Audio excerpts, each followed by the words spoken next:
Okay, so our gravy, mushroom gravy is almost done. We've been letting it thicken up for the past few minutes and pretty much whisking it the whole time. Turned up the heat to a little bit higher, about a medium-high heat to kind of let it thicken up.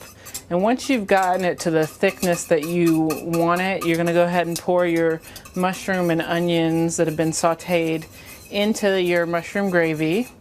And it's still going to thicken up a little bit after this while we wait for the tofurky to be done. So if it's not exactly where you want it, that's okay.